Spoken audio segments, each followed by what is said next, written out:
سلام دوستان، من فرنک هستم و اینجا کانال فران دوخته. به کانال ما خیلی خوش اومدین.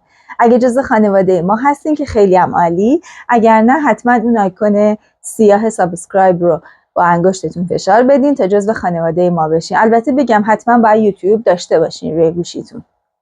ما قراره که اینجا از این به بعد آموزش هامون رو به صورت 0 تا 100 بذاریم، چون من دیدم که خیلیاتون دوست دارین که یه آموزش رو از ابتدای برش تا انتهای دوختش ببینین.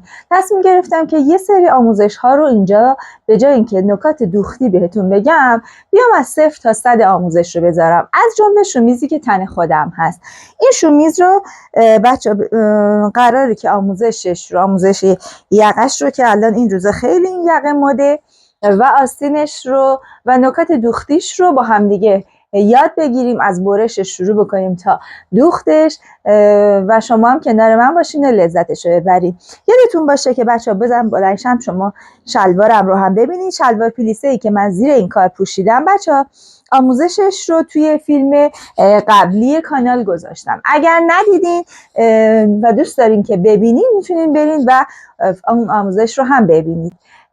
بریم با هم دیگه آموزش این شومیز زیبا رو از 0 تا 100ش رو با هم یاد بگیریم. قبل از اینکه بریم یه چیزی بگم، اونم اینه که بچه‌ها جنس پارچه این شومیز کرپ ساتن مرلینه و حدوداً 1.5 متر تا 1.70 متر پارچه لازم داره. اگر میبینید که کش دم آستینش انقدر گشاده، واسه اینکه مدل این آستین اینه که این قسمت کش باید بیاد بالای آرنج قرار بگیره به این حالت.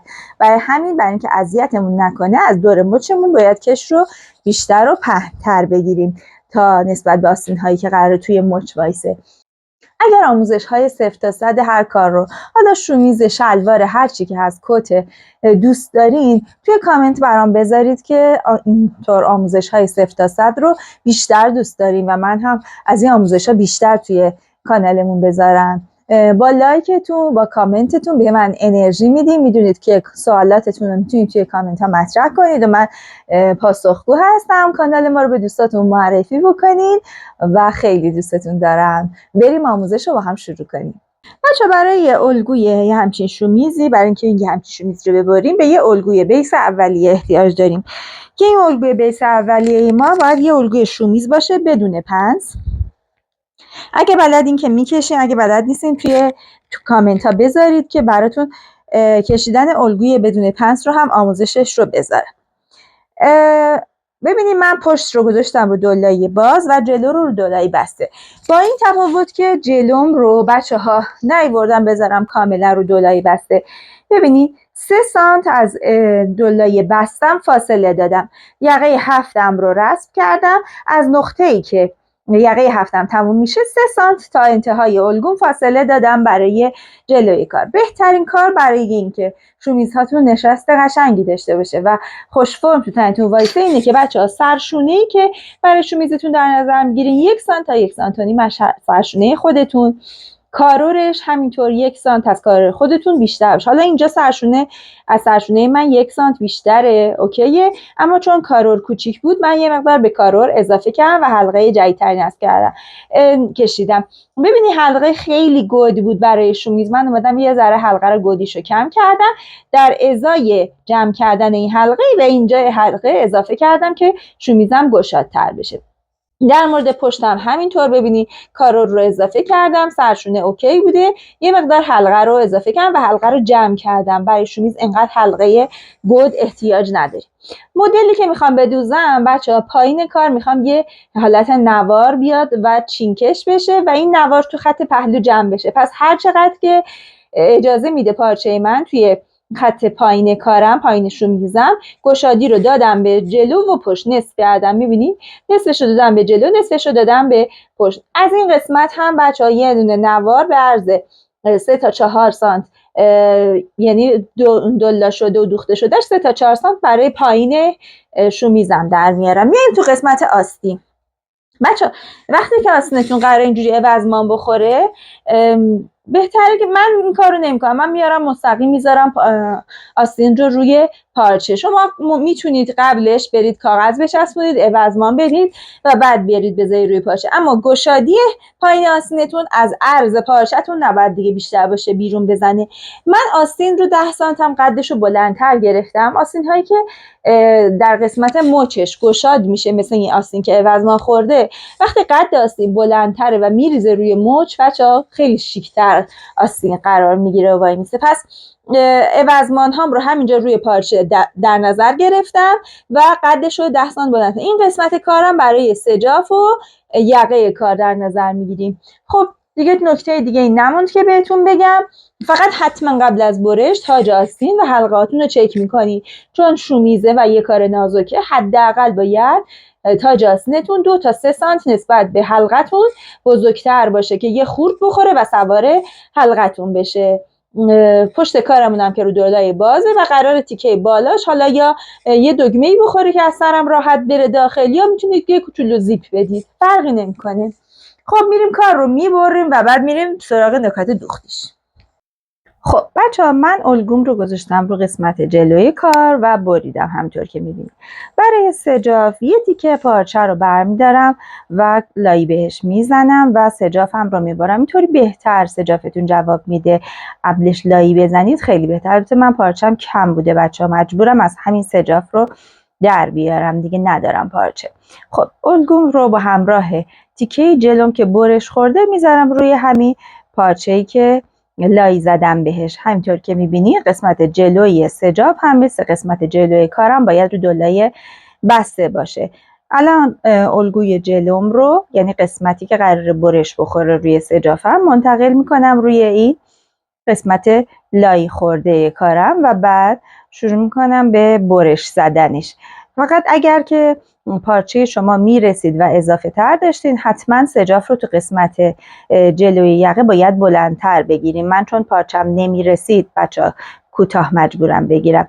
خب قسمت جلوی سجاف رو مثل یقه و قسمت از سرشونه هم کاملا کنار دوختی که کنار برشی که زده بودم برای کار اصلی برش میزنم به همین شکل، یعنی با 3 سانت فاصله از لبه دولای بسته. سرشونم رو هم میبرم. میدونید که سرشونه باید بین 6 تا 7 سانت سجاف روی سرشونه قرار بگیره و پایین تر از یقه‌ام بچه‌ها حداقل باید 6 تا 7 سانت بیاد. برای من بیشتر از 4 سانت نمیشه، چون دیگه پارچم بیشتر از این نبود، مجبورم با همین مقدار اکتفا کنم. ولی شما حتما قسمت جلوی کارتون 6 تا 7 سانت پایین تر از یقتون باید سجاف ادامه پیدا بکنه.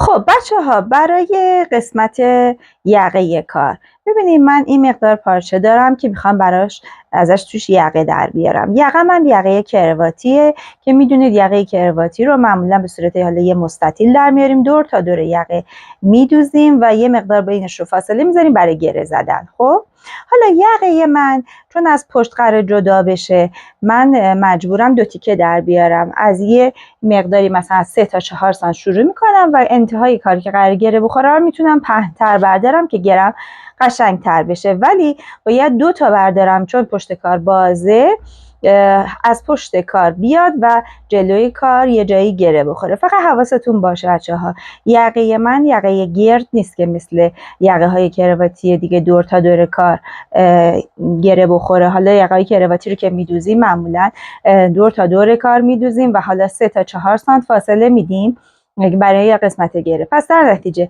من میام کارم رو 2 قسمت کنم، یه قسمتش رو کوچیک‌تر در نظر میگیرم و یه قسمتش رو بلندتر در نظر میگیرم. یادتون باشه بچه‌ها، من معمولا یقه کرواتی رو قسمتی که قرار گره بخوره رو لایی نمیدم، فقط قسمتی رو که ممکنه توی یقه بخواد ایستایی داشته باشه لایی میدم.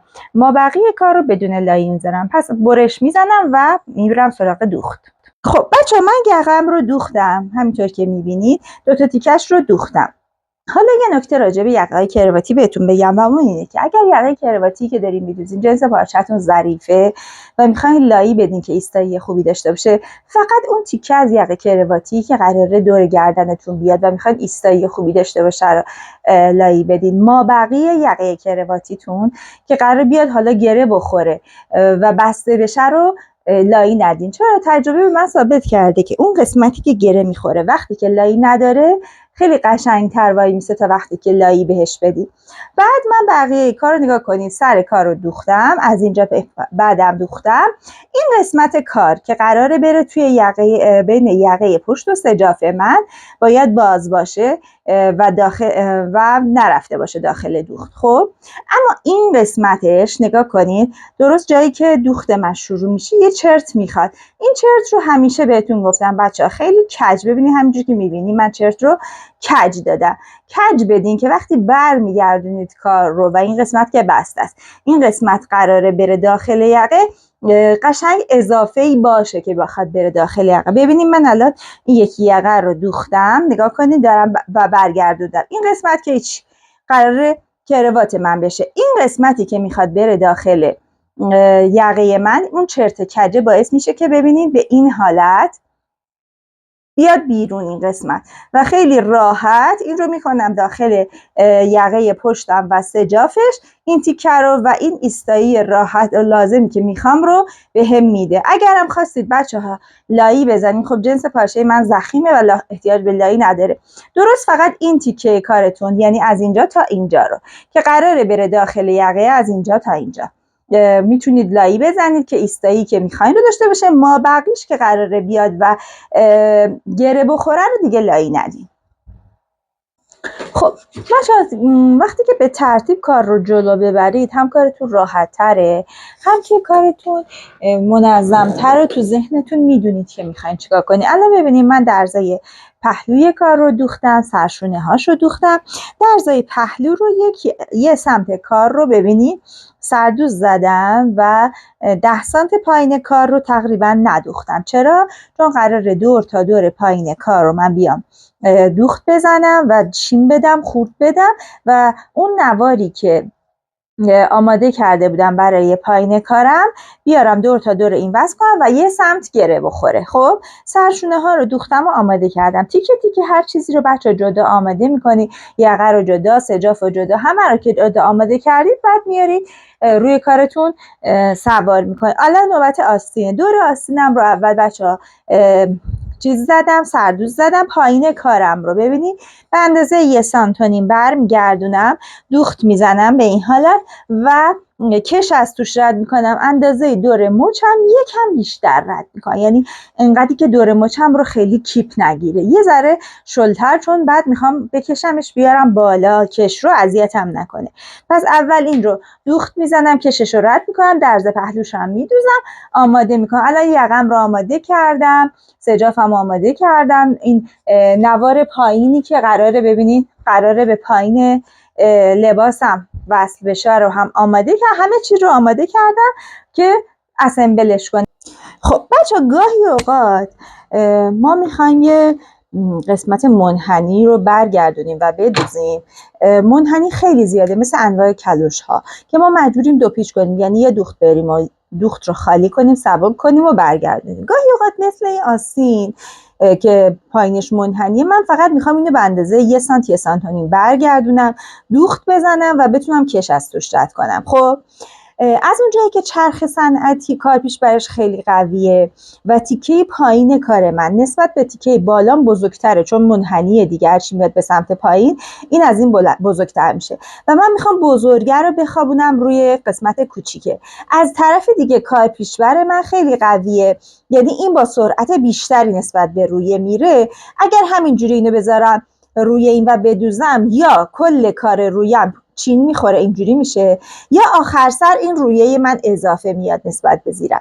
چنین مواقعی چی کار کنیم بچه؟ چنین مواقعی دستتون رو میذارین روی زیره کار و یه مقدار زیره رو میکشید اول، بعد روش میخوابونید و شروع به دوختن میکنید. ببینید این باعث میشه که زیره که توسط کارپیشبر میخواد تندتر بره و کوچیکترم هست با سرعت رویه با هم برن. اون وقت دیگه اون کمبودی که آخر کار ممکنه رویه براش زیره براش ایجاد بشه و روچین بخوره براتون پیش نمیاد.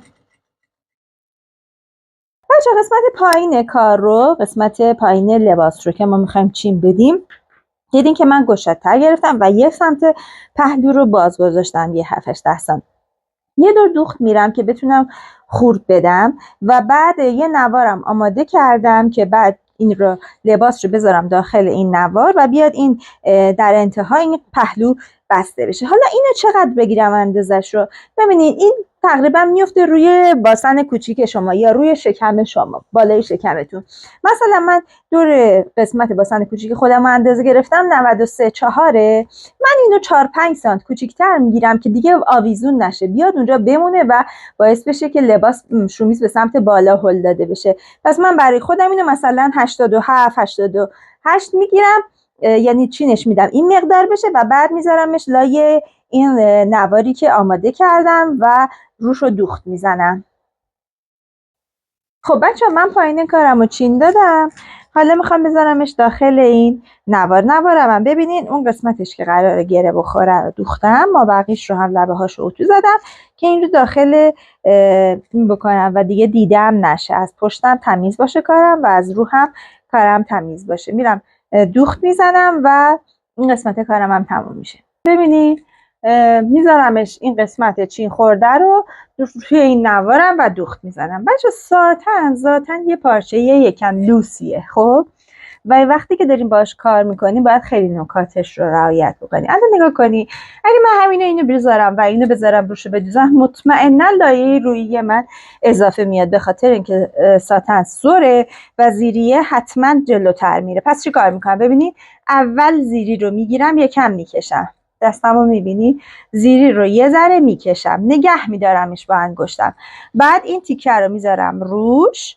خب، و بعد تیکه رویی رو میذارم روش و میدوزمش. ببینی ساتن در این که خیلی پارچه شیکیه، یکم پارچه لوسیه که شما باید هواشو داشته باشین، وقتی باش کار میکنین حواستون بهش باشه، قلقاش رو کم کم دستتون بیاد. در این که پارچه قشنگیه، یه ذره قلق هم داره دوختش. ببینیم این رو تا انتها هم میرم، به قسمت بستم ادامه میدم که دیده نشه که کدوم قسمت باز بوده کدوم قسمت بسته. خب بچه ببینیم من این قسمتم گذاشتم داخل این نوار کمرم و تا انتهاش دوختم. میریم حالا سراغ یقه. خب بچه ببینیم من یقه کرواتیمو آماده کرده بودم از قبل و سجافم هم همینطور. سجاف اومدم سرشونای جلو و پشت به هم وصل کردم و یک سرش کردم. خب حالا اگر یقه من یه یقه گرد بود و من میخواستم یقه کرواتی رو بهش وصل کنم، میومدم این یقه کرواتی رو دور تا دور یقه گرد وصل میکردم، نهایت 4-5 سانت ما بین دوتا بند کرواتم فاصله میذاشتم، اونم فقط واسه اینکه بتونم گره بزنم کارو. اما یقه من جلوی کار 7، خب، و فقط پشتشه که حالت یقه بیس یقه کرواتی رو داره. برای همین وقتی دارم یقه کرواتی البته ببینید یقه من 2 تیکه هم هست بچه‌ها، چون قراره پشت باز باشه، یه تیکه مال این سمت یه تیکه مال این سمت. یقم رو از پشت کار میذارم، نهایت 1 سانت بچه‌ها از خط سرشونم جلوتر میارم وصل میکنم. ما بقیش دیگه باید باز باشه که من بتونم یقم رو دور گردنم ببندم، چون دیگه از اینجا به بعد یقه از دور گردن من جدا میشه چون 7. متوجه شدین؟ پس یه بار دیگه میگم، یقه کرواتی در حالت عادی دور یه یقه گرد بچه‌ها دوخته میشه. در اون حالت ما میایم یقه کرواتی رو کامل دور یقه میدوزیم، نهایت 4-5 سانت. این 4-5 سانت میتونه وسط کار باشه، میتونه یک سمت کار باشه، باز میذاریم برای گره. اما الان یقه کرواتی رو من دارم روی یقه میدوزم که جلوی کار 7. پشت کار که عین حالت عادی یقه کرواتیمو میارم میذارم و لبه کار رو بعد سجاف میاد روش. وقتی میخوام به جلو برسم فقط 1 سانت بچه‌ها از خط سرشونه جلوتر میارم کار رو، دیگه ما بقیش باید کروات من آزاد باشه که من بتونم ببندمش دور گردنم. اینو که دوختم بعد سجاف آماده رو هم میارم روش میذارم و میدوزم یک سره که یقم آماده بشه و تموم بشه. خب بعد از اینکه بچه‌ها سجاف رو دوختیم، مسلما این دوتا قسمت یقی که حالت مربعی داره باید چرت بخوره که راحت بتونه سجافمون برگرده داخل. میتونید دوخت نیشش رو هم اول بزنید و بعد اتوش کنید. این پشت یقه رو بچه‌ها میتونید بیارید داخل. ببینید به این حالت وصلش کنید به اون قسمت پشت کارتون که درز وسط پشت بود. ببینید قشنگ وصلش میکنید به این که این برگرده بره داخل کار. خب بچه‌ها من یقم رو دوختم، سجافشم دوختم، اتو هم زدم، دوخت نیشم زدم. حالا من این کاغذ سفید رو گذاشتم که شما یقه رو بهتر ببینید. وقتی که به این مرحله رسید فقط کافیه بچه‌ها این یقه بیاد روی این. ببینید از اینجا که صفر یقه است 1 سانت میام این ورتر، نمیارم بذارم روی اینا، یکم میام این ورتر، 1 سانت میام این ورتر. خب و بعد سنجاق میزنم از داخل این قسمت رو دوخت میزنم، از رو هم نه، از داخل. یه بار دیگه نشونتون میدم. ببینید این نقطه رو نمیارم بذارم روی این نقطه، این نقطه رو میارم میذارم 1 سانتی ورتر. ببینید اینو میارم میذارم اینجا، اول با سنجاق اینو فیکسش میکنم. خب و بعد میرم از داخل اینجا دوخت میزنم که نگه داره یقم رو. به همین سادگی یقتون آماده میشه. خب بچه برای قسمت پایین آستین هم باید کش رد کنید. کشی که رد میکنید به اندازه دور مچتون نباشه، به اندازه دور، اگر میخواید اون مدلی که حالت قارچی میشه آستین وایسه، باید به اندازه دور ساعدتون در نظر بگیریم که اذیت نکنه ساعدتون رو، و از توش رد میکنید و پایین مچ آستینتون آماده میشه و بعد بالای آستین رو خورد میدین و به حلقه وصل میکنید. خب دوستان اینم از آموزش امروزمون که من میپوشم، شما دوخته شدهش رو تو تن من ببینیم. فقط چند تا نکته اول این که اگر از آموزش های این تیپی یعنی 0 تا 100 دوخت یک کار خوشتون میاد و دوست دارین، حتما برام کامنت بذارین که بدونم این تیپ آموزش ها رو میخواین. اگر سوالی براتون پیش اومده توی کامنت ها بذارید که من خودم سوال ها رو جواب میدم. و اینکه کانال یوتیوب ما رو به دوستاتون پیشنهاد بدین و خیلی خوشحالم که این کانال یوتیوب ما رو به دوستاتون حتما پیشنهاد بدین. و تا یه آموزش دیگه همتون رو به خدا میسپارم و خیلی دوستتون دارم. خدا نگهدار.